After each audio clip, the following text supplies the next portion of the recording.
կատարիր գնումների ձյան համակարգի խանութ սրահներից եւ յուրաքանչյուր 290,000 դրամ գնումների դիմաց ստացիր 29% զեղչ եւ լրացուցիչ 29,000 դրամի ապրանքներ քո ընտրությամբ։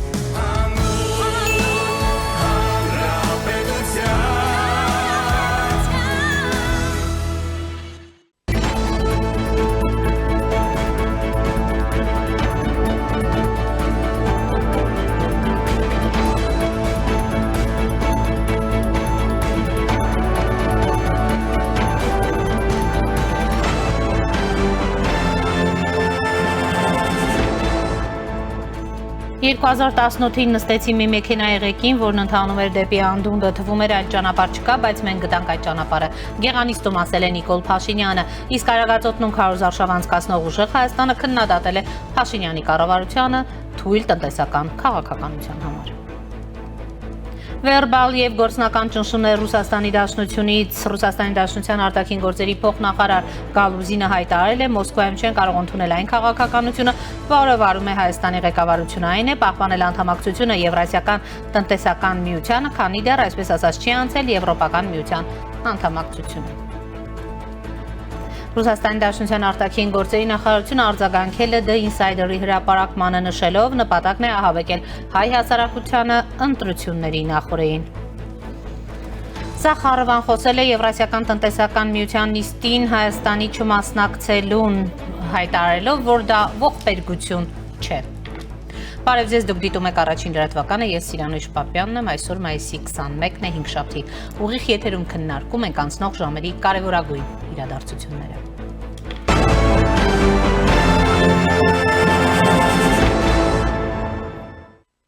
Հունիսի 7-ին ազգային ժողովի ընտրություններին մասնակցող քաղաքական ուժերը շարունակում են իրենց քարոզարշավը ընտրողների համակրանքն ու ձայները ստանալու համար։ Հայաստանի վարչապետ Նիկոլ Փաշինյանը Գեղանիստ գյուղում քաղաքացիների հետ հանդիպման ժամանակ մի շարք ուշագրավ հայտարարություններ է արել։ 18 թվականի մայիսի 9-ին ես նստեցի մի մեքենայի ղեկին, որը մեծ արագությամբ ընթանում էր դեպի անդունդը եւ թվում էր ամենատրամաբանականը, թե ուրիշ ճանապարհ չկար, որովհետեւ մայրուղին դա է, պետք է այդ տեղով որովհետև մյուս ճանապարհներին ոչ ասֆալտ կա, ոչ մեքենան է, 4 անգամ 4 ասել է Նիկոլ Փաշինյանը։ 2018 թվականին, երբ որ ես ընտրվել եմ վարչապետ, իմ առանցքային խոսույթը եղել է հետևյալը, որ մենք Հայաստանի Հանրապետությունը պետք է դուրս բերենք պատմական այս ցիկլից, երբ որ մեր պետություն ունենալու եւ պետությունը կորցնելու process-ի վրա մեր ազդեցությունները նվազագույն են։ Մենք պետք է մեր ազդեցությունը մեծացնենք եւ մեր ազդեցությունը ոչ միայն պետք է մեծացնենք, այլև այն պահին կարակ բացեք նայեք արխիվից։ Ես ասել եմ այն պահին, երբ որ Հայաստանից դուրս կորոշվի, որ Հայաստան պետությունը այլևս դե ֆակտո կամ դե յուրե պետք է գոյություն չունենա, Հայաստանը այդ պահին պետք է ունենա այնքան կամք եւ ուժ, որ կարենա ասի ոչ, Հայաստանի պետությունը գոյություն է ունենալու։ Ինչ որ դուք տեսնում եք 2018 թվականից մինչև այսօր ամբողջը այդ process-ի մասին է։ 2018 թվականից մայիսի 8-ին ես ընտրվել եմ վարչապետ եւ 2018 թվականի մայիսի 9-ից սկսվել է ավելի շարունակվել է այդ բանավեճը, որտեղ այնպես չի որ այդ բանավեճը ինձնով է եղել եւ ինձնով է եկել։ Ես մտել եմ այդ բանավեճի հորձանոթի մեջ, այնպես չի որ անսպասելիորեն, սպասելիորեն Հայաստան պետությունը գոյություն ունենալու է, թե չէ։ Ես դրա համար եմ անընդհատ ասում, որ իրականում Ղարաբաղի հարցը շատ վաղուց լուծված է եղել, հարցը Հայաստանի հարցն է եղել։ Եվ մեր փոփոխությունը տեղի, բայց այն չի որ մենք սկզբանե գլխի ենք ընկել, իմացել ենք դա։ Սա շատ կարևոր հանգամանք է։ Ես նույնիսկ չգիտեմ լավ է թե վատ է, որ մենք դա հնդածս ենք շերտ բացելով հասկացել։ Բայց մենք ընդհանրապես հասկացել ենք, որ մեր առջև դրված է Հայաստանի հարցը, Հայաստանի պետության հարցը, Հայաստանի պատմական ցիկլի կրկնության հարցը, եւ մենք պետք է որոշում կայացնենք, մենք մնում ենք այդ ցիկլի մեջ, թե մնում ենք այդ ցիկլից դուրս։ Ես 2022 թվականին երևի ես հիշում եմ իմ աշխատասենյակում մի խորհրդակցություն եմ հրավիրեն եւ այդ խորհրդակցությունը ամբողջ եղել է դրա մասին, թե մենք մեր պետության եւ անկախության ճանապարհին հանձնվում ենք, թե չենք հանձնվում։ 2022 թվականին դա եղել է սեպտեմբերին, օգոստոս-սեպտեմբերին է եղել այդ խորհրդակցությունը։ Իհարկե բառերը այդպեսին չեն եղել, ես հիմա չեմ կարող բառերը բառացիորեն ինչ եմ ասելի, բայց բովանդակությունը իմաստ եղել այդպեսին։ Իմ մոտ հարց չի եղել, մենք հանձնվում ենք, թե չենք հանձնվում։ Բայց ես հասկացել եմ, որ մենք մի կետի ենք, որ ես միանձնյա, առնվազն միանձնյա այդ հարցով որոշում պետքա չկայացնեմ, որովհետև ռիսկերը շատ մեծ էին, որովհետև թվում էր, թե հանձնվելը հնարավորինս ամենակարճ եւ ամենատրամաբանական եւ ամենառացիոնալ ճանապարհն է, որովհետեւ առնվազն հանձնվում ենք եւ ավարտվում է դրանով ամեն ինչ։ Եվ շատ մեծ է իմ ուրախությունը եւ բավարարվածությունը, երբ որ մեր քաղաքական եւ կառավարական թիմը արձանագրեց, որ ոչ, մենք հստակ եւ աներկվա պետք է կանգնենք մեր անկախության ճանապարհին, մեր պետության եւ մեր ինքնիշխանության ճանապարհին։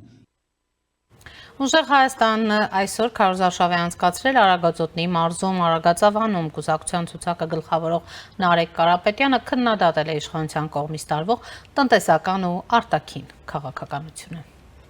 Մեր հայրենակիցները ստիպված չեն լինելու երկրից գնան։ Մարդիկ երկրից գնում են խոպան, ձեզանից շատերը, ձեր շրջապատից շատերը խոպան են գնում, աշխատում են, որովհետև ստե գործարան չեն սարքել, Թալինում գործարան չեն սարքել։ 8 տարվա ընթացքում մի հատ նորմալ գործարան չկա այստեղ։ Մարդը գնում է Ռուսաստան, հաց է վաստակում, հետ է գալիս, ասում են եկած։ Նենց երկիրը կառավարեիք, 8 տարի ունեիք։ Միլիարդավոր դոլարների պարտքեր եք վերցրել, որ մենք կարողանանք մեր համայնքներում աշխատատեղ ստեղծեինք, երիտասարդությունը, ձեռքները սխմում ես, ոնց որ պինդ բետոն լինի ձեռները, ուժա։ Այդ երիտասարդությանը ոնց ենք թողում գնա խոպանը հարստացնեն, ուրիշի երկիրը հարստացնեն։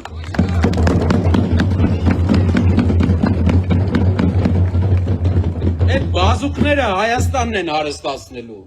Ու Հայաստանը հարստանալու ամենամեծ շանսը ունի։ Իրենք հյուսիսում սառը երկրները կարեցել են հարստանան, մեր այս բերք ու բարիքով լի հայրենիքը ոնց չի կարա հարստանա։ Մենակ մեզ պետքա վարժ առաջնորդ, մեզ պետքա առաջնորդ, ով երկրին վերաբերում է որպես,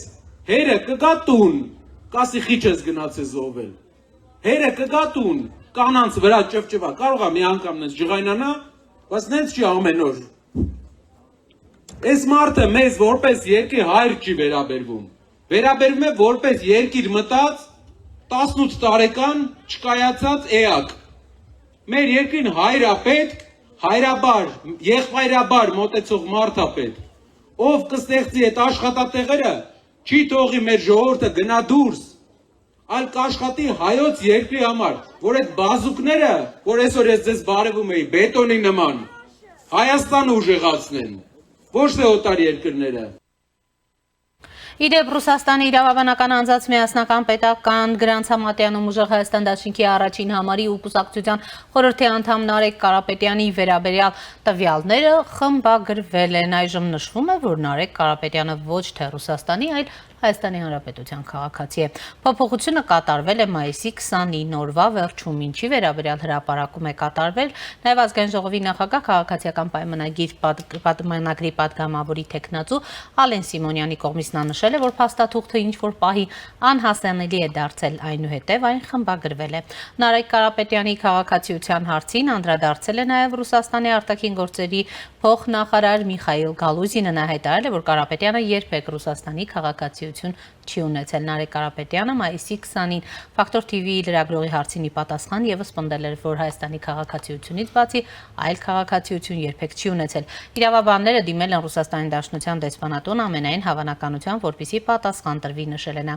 Այդպես էլ պաշտոնական պարզաբանում չի տրվել այն մասին, թե ինչու եւ ինչպես է Ռուսաստանի իրավաբանական անձանց միասնական պետական Գրանց Համատյանում Նարեկ Կարապետյանի անվան դիմաց նշված եղել Ռուսաստանի Դաշնության քաղաքացի։ Արդյոք դա սխալմունք է եղել անփութության հետևանք հայտնի չէ։ Ռուս պաշտոնյան այս մասին պարզաբանում ներկայացնելու փոխարեն խոսել է հակառուսական ապատեղեկատվական քայլերի մասին։ Եվ այս պահին առաջինի տաղավարում զրուցելու եմ քաղաքագետ Էդգար Առաքելյանի հետ։ Բարև ձեզ, պարոն Առաքելյան, շնորհակալ եմ հրավերն ընդունելու համար։ Շնորհակալ եմ հրավերի համար։ Պարոն Առաքելյան, ինչ է կատարվում վերջի օրերի հայտարարությունների ֆոնին, տեսնում եք այստեղ փաստորեն անհետացավ Նարեկ Կարապետյանի Ռուսաստանի Դաշնության քաղաքացիություն ունենալու հանգամանքը, գիտեք, որ Նարեկ Կարապետյանը պատրաստվում է դատի տալ, ուրեմն դատական գործընթացներ սկսել, միաժամանակ գիտեք 3 վարչապետի աղմկահարույց հայտարարությունը Անդրանիկ Թևանյանի հետ կապված, Անդրանիկ Թևանյանը այսօր այսպես ծավալուն ասուլիս էր կազմակերպել, որտեղ նշում էր, որ Փաշինյանը ինքն է դավաճանություն գործել եւ այլն եւ այլն։ Մինչեւ ուր կհասնեն այս նախընտրական սրացումները եւ արդյոք հենց այսպիսի ընթացք էլ պատկերացնում եք։ Դե գիտեք, նախընտրական ժամանակահատվածը նաեւ առանձնանում է իր այսպես սրությամբ, հա, միշտ այդպես է եղել եւ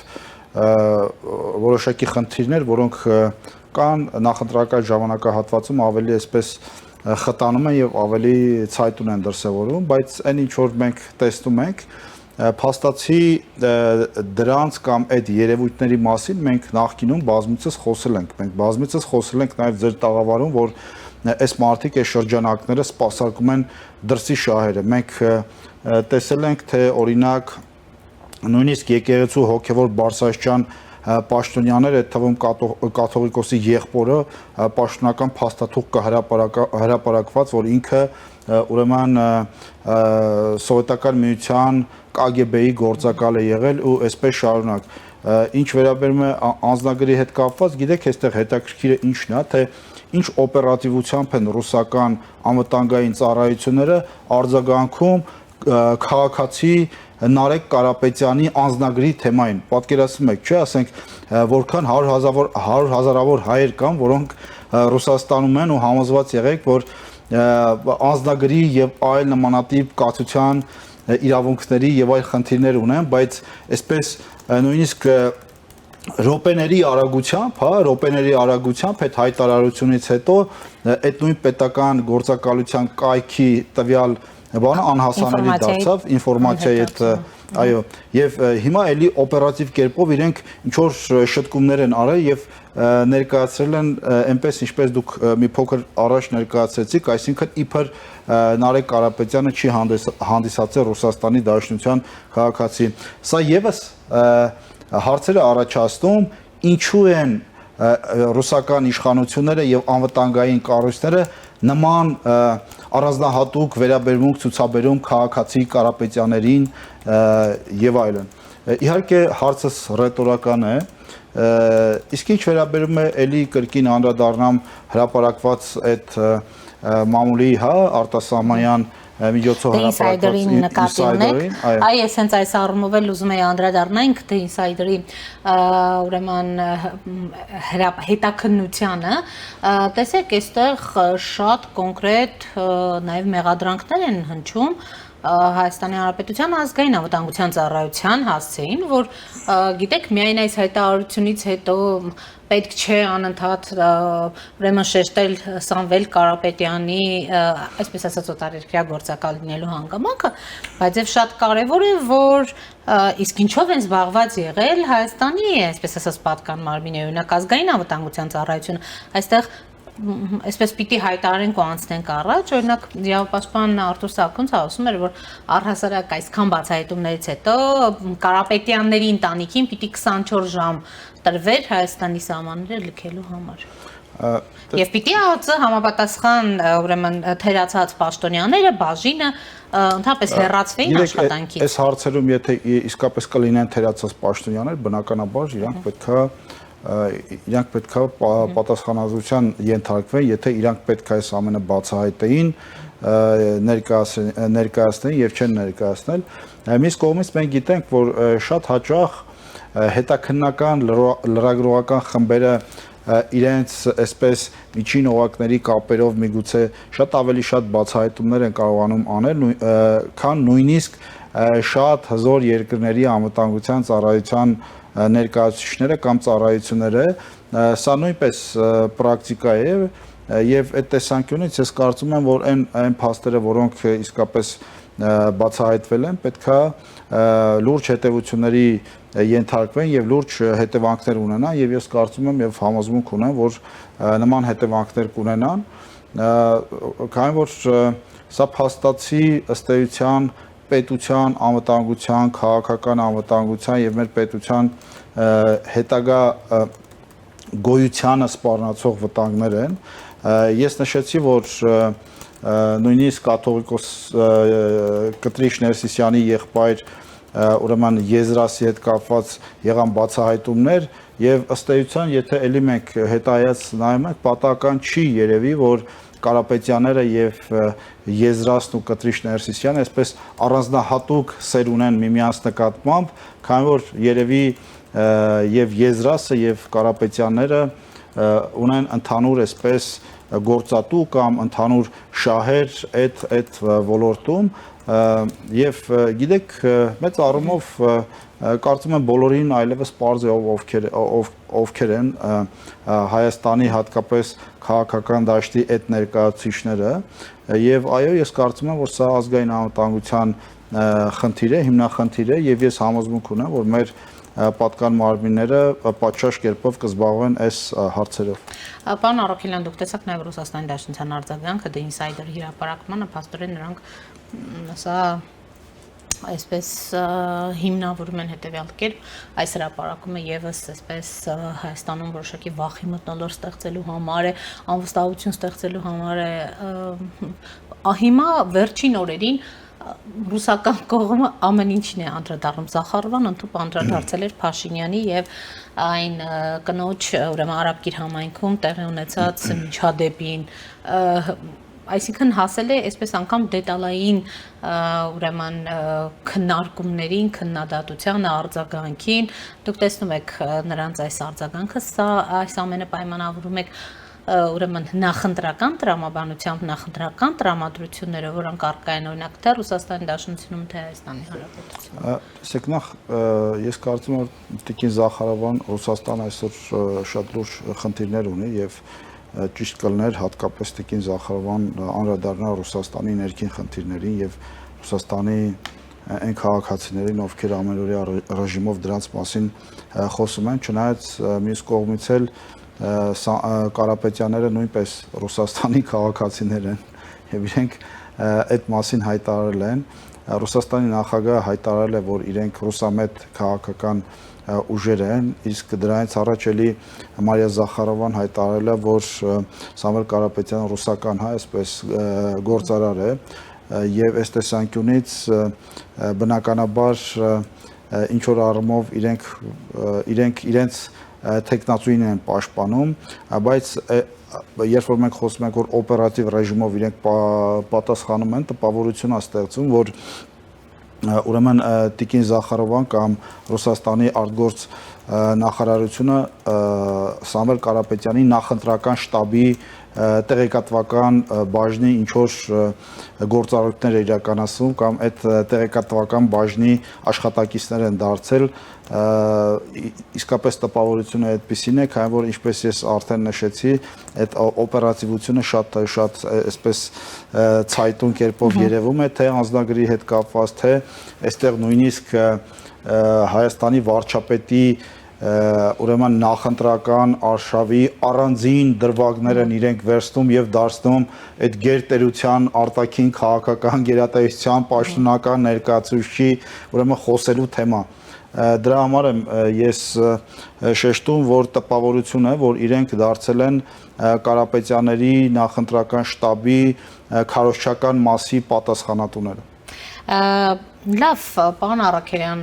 ընդհանրապես այն խոսույթը, որը գործի է դրվել այս ամբողջ ընթացքում, հատկապես վերջին մեկ շաբաթվա ընթացքում մենք տեսնում ենք, թե ինչպիսի բառամթերք է երկկողմանի ուրեմն օգտագործվում, ընդհանրապես դուք այստեղ լրջագույն խնդիր, վտանգ չեք տեսնում, որ մենք ընդհանրապես քաղաքական խոսույթն ենք իջեցնում այդ մակարդակի եւ որ քարոզարշավից հետո օրինակ դժվար է վերադառնալ նորից այն քաղաքական կշռին մտքի, որ պիտի լինի իրականում, ասենք, այսպիսի համբալ, փսլինք, չգիտեմ, այսպիսի ձևակերպումները, ես ուզում եմ հիշել, նախընտրական որևէ փուլում այսքան սրված ու այսքան ուրեմն ցածր որակի չէին եղել, ինչու։ Սա պարզապես այս նախընտրական պոպուլիզմ է, ուրեմն զուտ այս իրավիճակով պայմանավորված քայլեր են, թե հետայսու էսպես է լինելու։ Ես չեմ կարծում, որ հետայսու էսպես է լինելու։ Իմ մոտ տպավորությունը հետևյալն է, որ մենք միջև այդ երբ որ նշեցիք համբալ, հա, այդ կոնկրետ անձը երբ որ նման կերպ արտահայտվեց, մինչ այդ քարոզարշավի խոսույթը կարծեք թե տեղավորվում էր նախընտրական քարոզարշավի տրամաբանության մեջ նաև նախկին, հա, տրամաբանության, բայց իմ տպավորությունը այսպիսին է, այդ անձը, որը նման արտահայտություն արեց, ինձ թվում է դրսի իրենց հրահանգիչները ասել են կամ հրահանգել են, որպեսզի իրենք գնան նմանատիպ սադրանքների եւ եթե անգամ այդպես է պետք է տրվել այդ սադրանքները, ես կարծում եմ, որ դրանից հետո այդ սադրանքները շատ ավելի այսպես մեծացան, իհարկե մենք կարող ենք այսպես հանգիստ նստել եւ խոսել չպետք է տրվել սադրանքներին, բայց մարդկային էմոցիաներ են եւ պորտկումը ցանկացած պահի կարող է տեղի ունենալ, հաշվի առնելով թե ինչպիսի մթնոլորտում ենք մենք իրականացնում ըստ էության նախընտրական քարոզարշավը, մենք տեսնում ենք, որ նույնիսկ սպառնալիքներ կան ահաբեկչության տեսքով նաև դրսից եւ այս ամենը բնականաբար լարում է ներվերը եւ ինչ որ պահի մարդկանց այսպես նյարդերը կարող են էմոցիաները կարող են տեղի տալ, դա էլ է մարդկային, բայց բնականաբար ես չեմ կարծում, որ այս քարոզարշավից հետո այդ խոսույթը այդպես կշարունակվի, սա ըստ էության նախընտրական քարոզարշավին բնորոշ ինչ որ երևույթներ են, որոնք ինչ որ ժամանակ կարող են ավելի ցայտուն լինել կամ ինչ որ ժամանակ ավելի պակաս, բայց մեծ առումով էլի կարծեք թե տեղավորում են նախընտրական հայաստանյան նախընտրական քարոզարշավի շրջանակներում, բայց էլի կրկնեմ ակնհայտ է, որ մարդիկ սկսել են գնալ սադրանքների եւ բնականաբար այլ ինչ որ պատասխան պետքա տրվեն այդ սադրանքներին։ Քանի որ հանրությունը մենք ունենք նաեւ հանրային տրամադրությունների այդ տրամադրություններ, որոնք պահանջում են շատ ավելի կոշտ լինել, քան ներկայիս կառավարությունը եւ մենք գիտենք այդ մասին նաեւ վարչապետը բազմիցս հայտարարել է, որ դա մեզ համար լավ տեղ չի տանի, բայց կրկնեմ, էլի հանրային պահանջը վարչապետից եւ ներկայիս կառավարությունից շատ ավելի կոշտ լինելն է, ավելին քննադատությունները հենց ուղղված են նրան, որ քաղաքական ուժը կամ քաղաքական առաջնորդը քաղաքացիական պայմանագիր կուսակցության շատ ավելի մեղմ է գտնվում, քան պետք է լիներ։ Անդրանիկ Թևանյանի մասով իրոք կար այդպիսի ինֆորմացիա, որ երեք հայտարարվեց, գիտեք այսօր նա ներկայացրի, հա, ասուլիս էր տալիս, ասուլիսում ճիշտ հակառակը մեղադրում էր Նիկոլ Փաշինյանին, ուրեմն ինչ է տեղի ունենում, որովհետև տեսեք հիմա Նարեկ Կարապետյանի դեպքում Նարեկ Կարապետյանը մինչև երեկո դատա է տալու քննչական կոմիտեին։ Հիմա Թևանյանի դեպքում երեք կոնկրետ վարչապետը հայտարարել է, որ այսօր գործողություններ են լինելու սպասել, թե հնարավոր է, որ այդ փաստական հիմքերը լավ չեն ուսումնասիրված, չգիտեմ, հերթական հայտարարություն է, թե կդինեն իսկապես զարգացումներ։ Դե օրը դեռ չի ավարտվել եւ եթե վարչապետը այդ ամբիոնից նման հայտարարություն է արել, ուրեմն պետքա սպասենք այդ հայտարարության, պետքա սպասենք այդ գործողություններին, ինչի մասին որ խոսել է վարչապետը, իսկ Անդրանիկ Թևանյանի հետ կապված ես ընդհանրապես մի քանի փաստեր բերեմ, հիշենք, որ հենց Անդրանիկ Թևանյանն էր հավաքեց իր խմբակցությանը եւ գնաց Դոնբաս, որտեղ ըստ էության հակահայկական գործողություններ ուղղված Հայաստանի պետականության դեպ եւ այնտեղ արված հայտարարությունները, այնտեղ արված, չգիտեմ, հանդիպումները եւ այլն, այսինքն մարդ է, որը փորձում է Հայաստանը ներքաշել երկու եղբայրական ժողովուրդների պատերազմի մեջ Հայաստանի համար միջազգային վարկանիշի կտրուկ ուրեմն ըստ էության, որը սպառնում է նաև Հայաստանի Հանրապետության միջազգային վարկանիշին որպես պետության։ Մենք հիշենք, թե ինչպես էր Անդրանիկ Թևանյանը ռուսական պետական հեռուստաալիքի եթերում խոսում Հայաստանի Հանրապետության դեմ, ընդ որում դա հաղորդում էր, հիշենք, դա հաղորդում էր Թոքշոուի մակարդակով, թոքշոուի մակարդակով, որը վարում էր ուշադիր, որը վարում էր Ռուսաստանի բացահայտված ԱՄՆ-ում բացահայտված գործակալը, այդ հաղորդաշարը վարում էր հայտնի անունը հիմա չեմ հիշում, հայտնի կին, որը Միացյալ Նահանգներում ձերբակալվել էր լրտեսության համար։ Այսինքն սրանք գոնե իմ համար վիզուալ նաև փաստեր են, որ այս մարդը սպասարկում է այլ երկրի շահեր ընդդեմ Հայաստանի Հանրապետության, եւ մենք բազմիցս տեսել ենք նրա հայտարարությունները կապված Ռուսաստանի հետ, Ռուսաստանի շահերի պաշտպանության հետ, ելի կրկնեմ, ընդդեմ Հայաստանի Հանրապետության։ Այնպես որ այս ամենը իմ համար տրամաբանական է եւ նույնիսկ զարմանալի չէ։ Ու մեծ առումով այն ինչ որ բացահայտվել է այդ The Insider-ի այդ էջերում, նույնպես իմ համար նորություն չէր, մեծ առումով միգուցե այնտեղ կային անուններ եւ դեմքեր, որոնց մենք նկարներով չէինք տեսել, պարզապես լսել էինք, բայց հիմա նույնիսկ վիզուալ է, այսպես դեմքերով մենք ճանաչեցինք այն անձանց ոչ միայն Հայաստանի Հանրապետության քաղաքացիների կամ ազգության փայրի, այլ նաև այն անձանց, ովքեր Ռուսաստանից ուղարկվել են եւ այստեղ զբաղվում են կոնկրետ գործողություններով։ Պարոն Առաքելյան, այս բոլոր զարգացումները, բացահայտումները ի վերջո ինչի կհանգեցնեն, արդյոք հնարավոր է զորօրինակ այդ ուժերին քաղաքական այս ընտրապայքարից դուրս դնել կամ այդ անձանց առաջին դեմքերին թե ոչ, ընդհանրապես ինչ ուրեմն սցենարներ եք տեսնում այս դեպքում, արդյոք այս իրավիճակը կշարունակվի մինչև 7-ը, թե մինչև 7-ը այնքան զարգացումներ կլինեն, որ իրավիճակի վրա կտրուկ անդրադարձ կունենան, թե պատկերը մոտավորապես այնպիսին է լինելու, ինչպես օրինակ ենթադրում էինք մեկ ամիս առաջ։ Ես չեմ կարծում, որ այնպես կլինի, քանի որ մեծ առումով նույնիսկ այս բացահայտումներին մենք մեկ ամիս առաջ չենք սպասում եւ այո, այս բացահայտումները պետք է իրավական գնահատական ստանան եւ բնականաբար իրավական գնահատականի շրջանակներում պարզ կլինի այս մարդկանց քաղաքական գործունեության հնարավորությունը կամ նպատակահարմարությունը կամ այլ ուրեմն հանգամանքներ եւ հետեւաբար իհարկե ես չեմ կարող կանխատեսել թե վաղը ինչպիսի բացահայտումներ կլինեն, քանի որ եթե նկատել եք մենք գրեթե ամենօրյա ռեժիմով ականատես ենք լինում նույն այդ Սամվել Կարապետյանի ուժի եւ նրա թիմի ու նրանց ներկայացուցիչների ընտրակաշառքների դեպքերի այդ ձայնագրությունները, որոնք էլի ըստ էության ցույց են տալիս թե այս մարդիկ ինչ են պատրաստ եւ որքան մեծ միջոցներ են ներգրավված մեր քաղաքացիներին ուրեմն ընտրակաշառքով խաբելու կամ Այդ դեպքում անհավասար է չէ լինում ընտրապայքարը, այս առումով լուրջ քայլերի գնալու անհրաժեշտություն չեք տեսնում։ Դե համենայն դեպս այս պայդրությամբ իրավապահ մարմինները իրենց գործը կատարում են եւ այդ ամբողջ բացահայտումները իրականացրել են համապատասխան մարմինները կան գործընթացներ եւ ես կարծում եմ որ այդ գործընթացների շրջանակներում նաեւ կտրվեն իրավական եւ էլի քաղաքական գնահատականներ։ Շնորհակալ եմ պարոն Առաքելյան։ Ես եմ շնորհակալ։ Առաջինի տաղավարում զրուցում եք քաղաքագետ Էդգար Առաքելյանի հետ։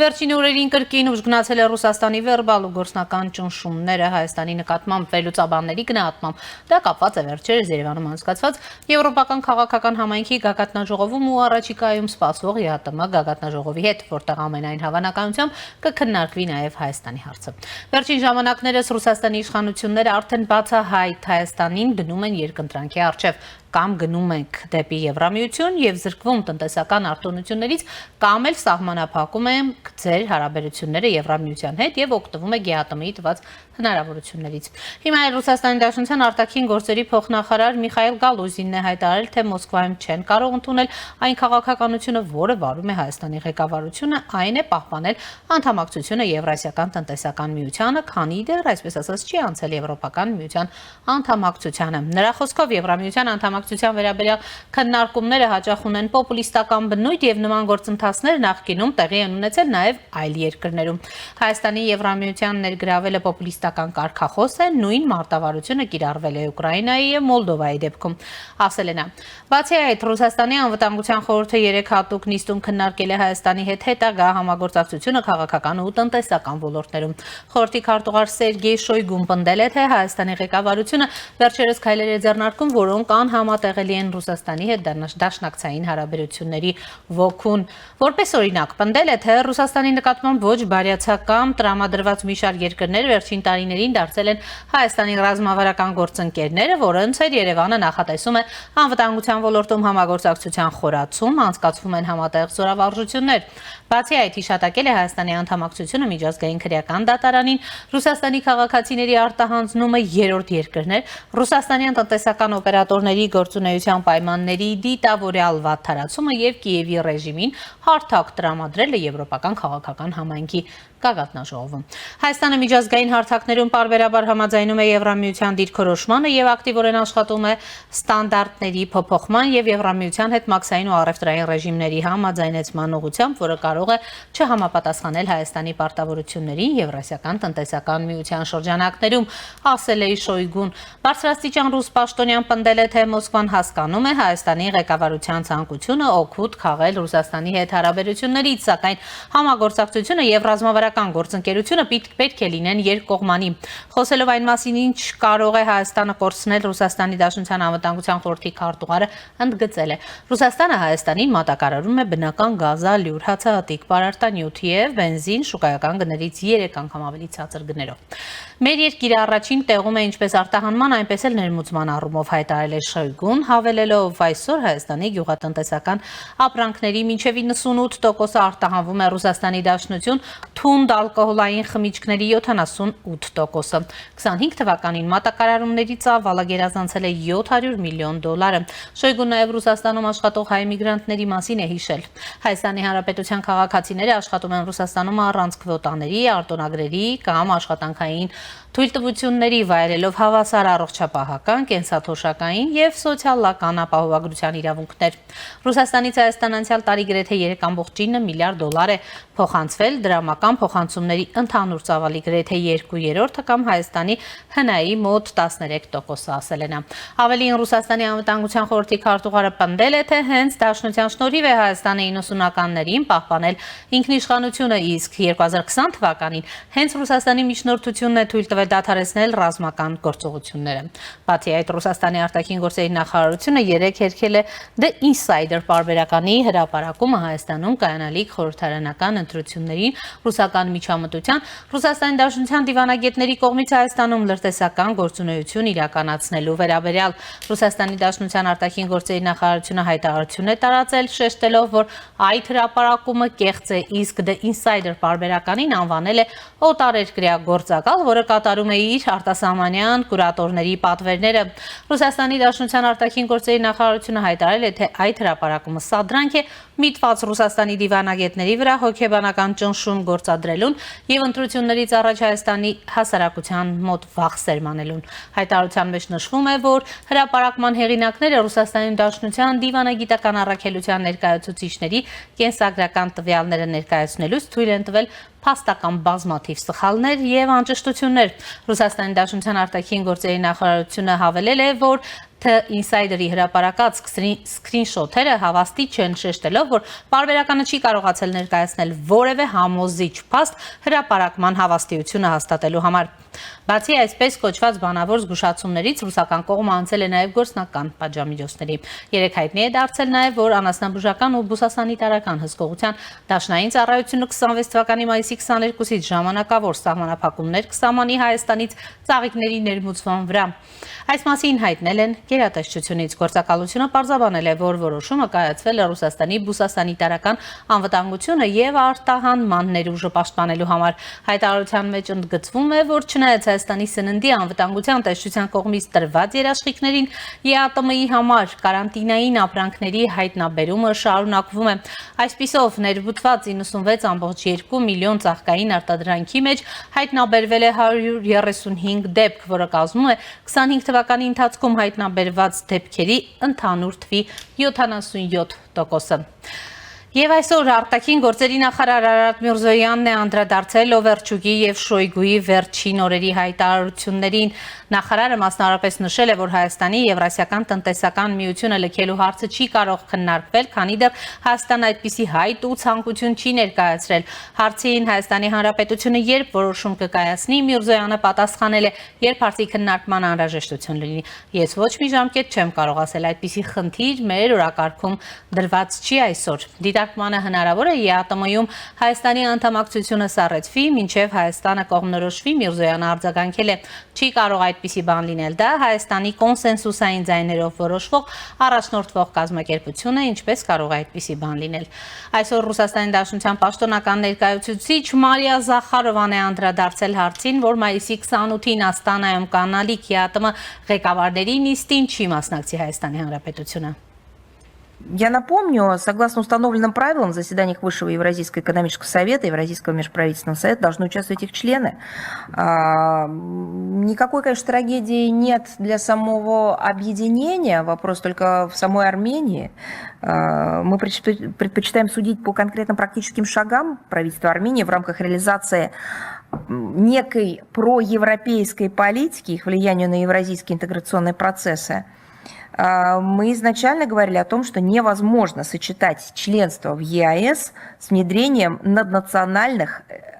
регуляторных механизмов другого интеграционного блока. Мы об этом говорили неоднократно и исчерпывающе на всех уровнях. Президент Российской Федерации Владимир Путин, заместитель председателя правительства России Алексей Аверчук.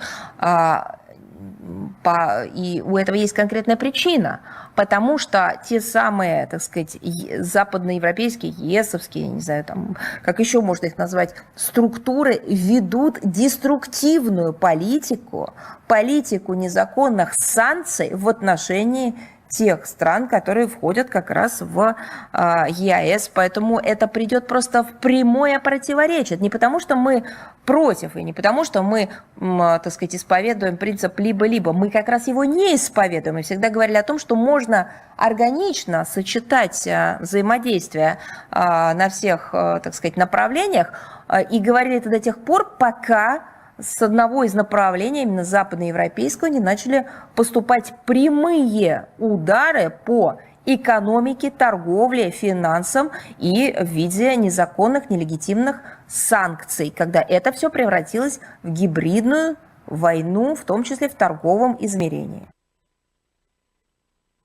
Եվ այս պահին զրուցելու եմ քաղաքական վերլուծաբան Բորիս Նավասարդյանի հետ։ Պարոն Նավասարդյան, բարև ձեզ, շնորհակալ եմ միանալու համար։ Բարև ձեզ։ Եվ այսպես, պարոն Նավասարդյան, անդրադառնանք վերջին օրերին, եթե կուզեք վերջին մեկ ամսվա ընթացքում այն ուրեմն հայտարարություններին, որոնք ամենօրյա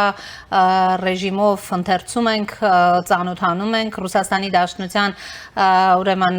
տարբեր դրամաչափի առաջի դեմքից մինչև վերջին դեմք ուրեմն հնչեցրած հայտարարություններին, մեծ հաշվով վերջին օրերի հայտարարությունն էլ նորից այսպես ընդգծում է, որ Ռուսաստանը փաստացի Հայաստանին դնում է կամ-կամի ընտրության առաջ, կամ ԵԱՏՄ, կամ Եվրամիություն։ Հետաքրքիր է օրինակ նույն Գալուզինի, Շոյգուի հայտարարությունները, որոնք նորից Եվրասիական տնտեսական միությանն էին առնչվում, կարող ենք դիտարկել իբրև քաղաքական ճնշում, թե իրական սպառնալիք, ինչ է տեղի ունենում մեծ հաշվով հայ-ռուսական հարաբերություններում եւ արդյոք դրանք պայմանավորված են առաջիկա խորհրդարանական ընտրություններով, համեցեք։ Ես կարծում եմ, որ այստեղ կա եւ օբյեկտիվ եւ սուբյեկտիվ հարթություն։ Եթե խոսում ենք օբյեկտիվի վրա, ապա ակնհայտորեն Ռուսաստանի քաղաքականությունը եւ դա արդեն ավանդական է դարձել, այնպիսին է անմիջական հարևանների հետ, որ եթե այդ գործընկերների հետ Ռուսաստանը ունի տնտեսական հարաբերություններ եւ տվյալ դեպքում խոսքը ԵԱՏՄ-ի մասին է, դա նշանակում է, որ Ռուսաստանը պետք է այդ երկրներին թելադրի նաև աշխարհաքաղաքական կողմնորոշում եւ անվտանգային համակարգերում ներգրավվածություն։ Փաստորեն այսօրվա իրավիճակը այնպիսին է միջազգային հարաբերություններում եւ մեր տարածաշրջանում, որ Ռուսաստանի հետ այդպիսի մենաշնորհային հարաբերություններ ստեղծելը խանգարում են երկրի զարգացմանը եւ նրա բոլոր ուղղություններով քաղաքականության դիֆերենցիացիային եւ դա օբյեկտիվ իրավիճակ է, օբյեկտիվ խնդիր է, որի հաղթահարումը կպահանջի նոր եւ բավականին խոր բանակցություններ Ռուսաստանի հետ։ Եվ այդ բանակցությունները կարող են տեղի ունենալ եւ որևէ հարցեր քննարկվել եւ լուծվել միայն ընտրություններից հետո, երբ Հայաստանը կունենա ընտրված եւ ձևավորված կառավարություն։ Սուբյեկտիվ պահը կայանում է նրանում, որ բնականաբար բացի նշվածից Ռուսաստանը իր նպատակներին հասնելու համար ցանկանում է Մեդեմս Հայաստանի իշխանությունների ունենալ վախեցած եւ կախյալ վիճակում, թույլ վիճակում գտնվող գործընկերներ եւ դա է պատճառը, ինչու այդ բոլոր ուղերձները այդպես մասսայական եւ ինտենսիվ ձևով տարածվում են Մոսկվայից հենց նախընտրական փուլում եւ նպատակը կրկնում եմ պարզ է Հայաստանում ունենալ վախեցած եւ իշխանություններ եւ հասարակություն եւ դա բնականաբար ենթադրում է բավականին պինդ նյարդեր Հայաստանի քաղաքացիներից եւ հուսով եմ որ այդպիսի նյարդեր մեր քաղաքացիները կդրսևորեն, կցուցադրեն եւ կհասկանան, կգիտակցեն, որ այսօր ամեն դեպքում ոչ մի հարց չի լուծվում եւ չի կարող լուծվել անկախ այդ ժամանակավոր պատժամիջոցներից կամ պատժամիջոցների փոխարեն ինչ որ այլ գործողություններ Ռուսաստանի կողմից ամեն ինչ որոշվելու է ընտրություններից հետո եւ միայն ժամանակ մենք կհասկանանք ինչքանով խորը կարող են շարունակել մնալ Ռուսաստանի հետ հարաբերությունները առաջին հերթին առևտրատնտեսական ոլորտում։ Մի խոսքով մեզանից պահանջվում է սառնասրտություն եւ ավելի լայն եւ համապարփակ պատկերացումներ քաղաքական գործընթացների նկատմամբ։ Տեսեք, ինչ է նշանակում պարոն Ավասարդյան Շոյգուի հայտարարությունը ակնարկը, որ Հայաստանը ոչ բարեկամական երկրների հետ վերջին տարիներին խորացնում է իր անվտանգային համագործակցությունը։ Ես չգիտեմ ինչ է դա նշանակում Շոյգոյի նկարագրմամբ, բայց Ռուսաստանի ղեկավարությունը, այդ թվում նաև անվտանգային ոլորտի պաշտոնյաները պետք է հասկանան, որ 2014 թվականից սկսած եւ այդ հանգամանքը խորացավ միայն 2022 թվականի ագրեսիայի արդյունքում Ուկրաինայի նկատմամբ, որ Ռուսաստանն է առաջին հերթին արևմտյան երկրներին, առաջին հերթին եվրոպական երկրներին մարտահրավեր նետել եւ փաստորեն հայտարարել իրենց հիբրիդային պատերազմ, քանի որ զորքերը Ռուսաստանի կռվում են Ուկրաինայում, բայց դա չի նշանակում, որ լուրջ հակամարտության մեջ չեն եվրոպական այլ երկրների հետ եւ ամբողջությամբ Եվրամիության հետ։ Եվ նման պայմաններում բնականաբար եթե որևէ երկիր տվյալ դեպքում Հայաստանը ցանկանում է նաեւ կապեր ունենալ այդ եվրոպական արևմտյան երկրների հետ, դա նշանակում է ըստ Շոյգուի, որ Հայաստանը իր բնական շահերը իրականացնելով հանդիսանում է Ռուսաստանի նկատմամբ թշնամական ճամբարում գտնվել։ Դա իհարկե այդպես չէ, մանավանդ որ Հայաստանը իրեն չի կարող թույլ տալ այլևս որպես միակ երաշխիք իր անվտանգության դիտարկել հարկը, դրանում մենք համոզվել ենք եւ 2020 թվականին, եւ 2022 թվականին, եւ 2023 թվականին, այնպես որ այստեղ Շոյգուի եւ ընդհանրապես Մոսկվայի կողմից ակնկալել, որ Հայաստանը նույն վերաբերմունքը կունենա ՀԱՊԿ-ին եւ այն կդիտարկի որպես իր անվտանգային հիմնական կամ միակ գործընկերը հնարավոր չի եւ բնական է որ Հայաստանը փնտրում է նաեւ այլ հնարավորություններ եւ այդ հնարավորությունների որոնումը չի նշանակում որ Հայաստանը իրականացնում է թշնամական գործողություններ Ռուսաստանի նկատմամբ դա ընդհանրապես նշանակում է որ Հայաստանը վարում է այն քաղաքականությունը որը միտված է գտնել նաև անհրաժեշտ անվտանգային երաշխիք։ Պարոն Նավասարդյան, ըստ էության դուք նշեցիք մինչև այս իրավիճակը հնարավոր է շարունակվի հունիսի 7-ը, եթե այս իշխանությունն է վերընտրվում, ինչպիսի հարաբերություններ են սպասվում հայ-ռուսական հարաբերությունները, որքանով ավելի ուրեմն կսրվեն եւ եթե ուրեմն այսպես ասած Ռուսաստանի ֆավորիտ ուժերը հաղթեն հայ-ռուսական հարաբերություններին ինչ է սպասվում, ըստ էության Ռուսաստանը ցանկալին է հասնում այդ դեպքում։ Ես արդեն մի քանի անգամ ասել եմ գործընկերներին, լրագրողներին, որ ներքին քաղաքականության վերաբերյալ գնահատականներ չեմ տալիս եւ կանխատեսումներ չեն անում, դա պայմանավորված է նրանով, որ մեր կազմակերպությունը Երևանի մամուլի ակումբը իրականացնում է մշտադիտարկում ընտրական գործընթացների եւ որևէ համակրանքներ կամ կանխատեսումներ մենք չենք կարող արտահայտել։ Եվ այդ պատճառով ես մեկ այլ ձևով կպատասխանեմ ձեր հարցին, որ անկախ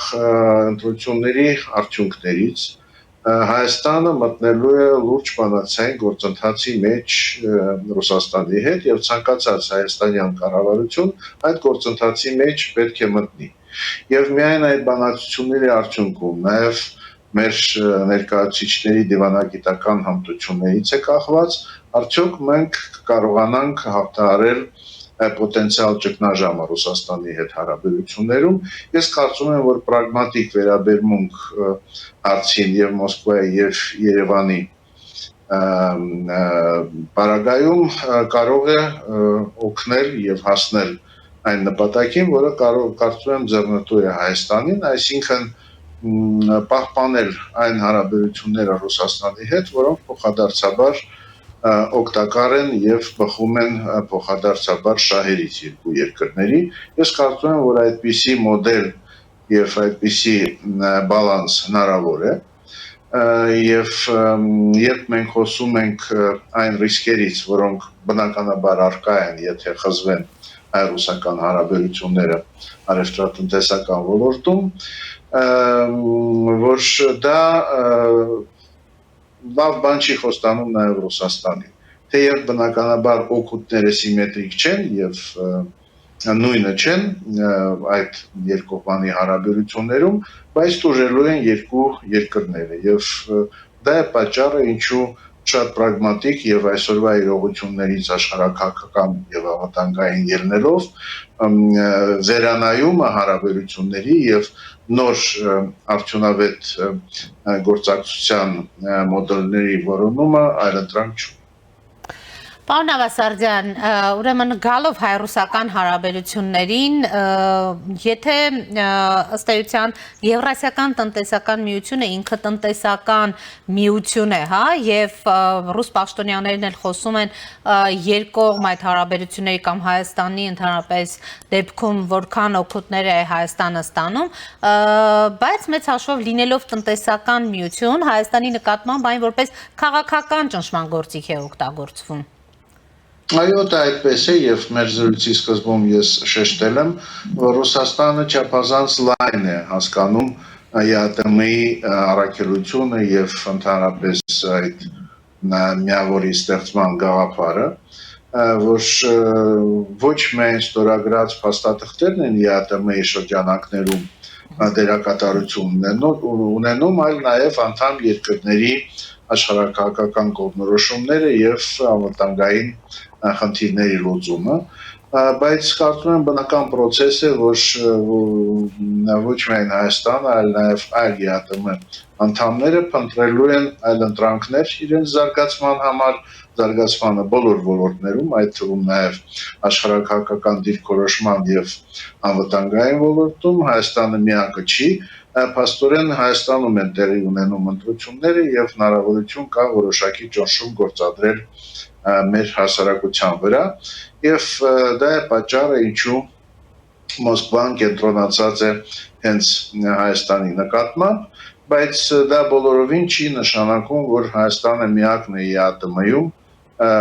որը իր զարգացման համար նոր եւ հեռանկարային ուղիները փնտրում, նույն կարգավիճակում կարծում եմ գտնվում են այլ երկրներ եւ վաղ թե ուշ պատկերացումները Մոսկվայում պետք է փոխվեն, թե ինչպես է ինքը հարաբերվում ԵԱՏՄ այլ անդամների հետ։ Դուք երևի գիտեք, որ 2013 թվականին ես հստակ իմ դիրքորոշումը արտահայտել եմ, որ Հայաստանին ԵԱՏՄ-ն եւ Մաքսային միությունը պետք չեն, որ Հայաստանի համար ավելի հեռանկարային են զարգացումները այլ ուղղությամբ, հաստավորապես Եվրամիության հետ ասոցիացիան համաձայնագիր ստորագրելը ցավոք այն ժամանակ սխալ է գործել Հայաստանի իշխանությունները տարբեր պատճառներով հիմա չվերլուծենք դրանք, բայց ձևավորվել է այն իրողությունը, որ այսօր ունենք եւ մենք չենք կարող վաղը կտրել մեր բոլոր հարաբերությունների ԵԱՏՄ-ի հետ, քանի որ դրանցից կախված է նաև Հայաստանի տնտեսական կայունությունը։ Այնպես որ դա ենթադրում է, որ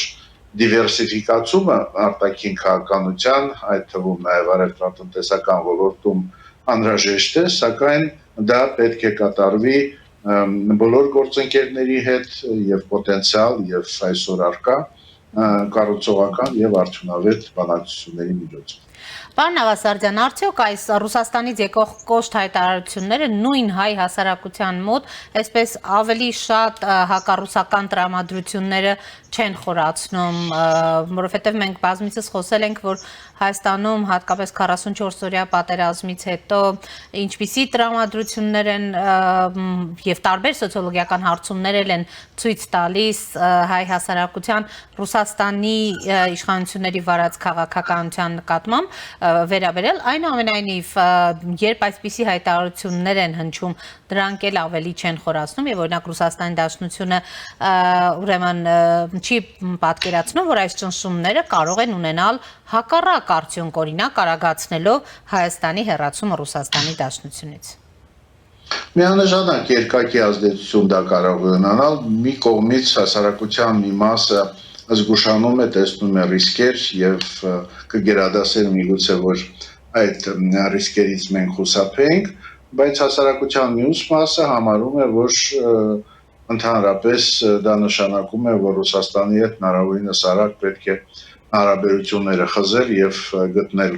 այլ տարբերակներ երկրի զարգացման եւ անվտանգության ապահովման համար, բայց մի բան միավորում է, ես կարծում եմ մեր հասարակության բոլոր շերտերին եւ բոլոր սեգմենտներին, որ այն կարգի հարաբերություններ, ինչպիսիք մենք ունեցել ենք Ռուսաստանի հետ 90-ական թվականներին, այլևս հնարավոր չեն եւ դրա պատճառը եւ բուն Ռուսաստանի վերաբերմունքն էր Հայաստանի տարբեր խնդիրներին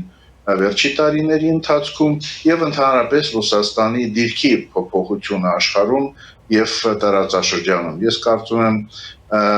այս ձևակերպման կամ որևէ այլ միգուցե ինտուիտիվ պատկերացումների միջոցով մեր հասարակության բոլոր անդամները այդ հարցում ունեն կոնսենսուս։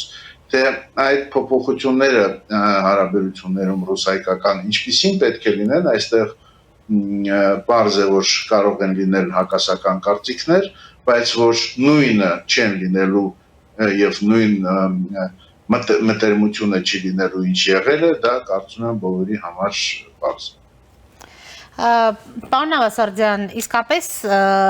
Հայաստանը այս փուլում չի էլ դիտարկում ԵԱՏՄ-ից դուրս գալու հարցը, Արարատ Միրզոյանն էլ էր այդ մասին խոսում, թե Հայաստանի իշխանությունը ինքն էլ պիտի որոշակի ժամկետներ նշի, թե ի վերջո եթե գնում է դեպի Եվրամիություն, դեպի այդ ստանդարտացումը, ապրանքների համապատասխանեցումը, ապա գոնե որոշակի ժամկետներ պիտի նշի, որովհետև գիտեք համապատասխան օրենքը ընդունվեց, բայց Հայաստանի իշխանությունը այս առումով շտապողականություն չի ցուցաբերում։ Որպեսզի ժամկետներ ունենաս, պետք է հստակ պատկերացում ունենաս, ինչից ես հրաժարվում, ինչ ես ձեռք բերում եւ այդ ուղղությամբ պետք է լուրջ աշխատանք տանել։ Ցավոք մեր պետությունը գայթակղություն ունեցավ հատկապես 2024 թվականին, երբ հսկայական օգուտներ ստացավ Հայաստանի տնտեսությունը այդ երկակի էքսպորտի, իմպորտի ոլորտում եւ դա կարծում եմ ինչ որտեղ զգոնությունը եւ հեռանկարային հայացք ունենալուն հանգարել է երկրի զարգացման տեսակետից եւ այդ իներցիան շարունակում է նաեւ այսօր եւ այն ճանապարհային քարտեզը, որ պետք է ունենար Հայաստանը ԵԱՏՄ-ից կախվածությունը նվազեցնելու, որպեսզի հետագայում կարողանա նաեւ իր հավակնությունները Եվրամիության նկատմամբ իրականացնել, այդ փաստորեն ճանապարհային քարտեզը չի ձևավորվել եւ կարծում եմ այսօր էլ ձևավորված չէ, այնպես որ այսօր ակնկալել, որ Հայաստանը կարող է դշել ինչ-որ կոնկրետ ժամկետներ, թե իր հասարակության համար, թե գործընկերների համար հնարավոր չէ։ Եվ այս աշխատանքը Հայաստանի նոր կառավարությունը պետք է իրականացնի արդեն ընտրություններից հետո եւ ես հուսով եմ, որ գիտակցումը, որ առանց դրա մենք հստակ եւ ապահով հեռանկար մեր պետության եւ երկրի համար չենք ունենալ, որ այդ գիտակցումը կլինի ընտրություններից հետո։ Շնորհակալ եմ զրույցի համար։ Նմանապես Զրուցում էի քաղաքական վերլուծաբան Բորիս Նավասարդյանի հետ։ Այս ժամի համար այսքանն էինք նախատեսել, հետևեք մեր թողարկումներին, կհանդիպենք։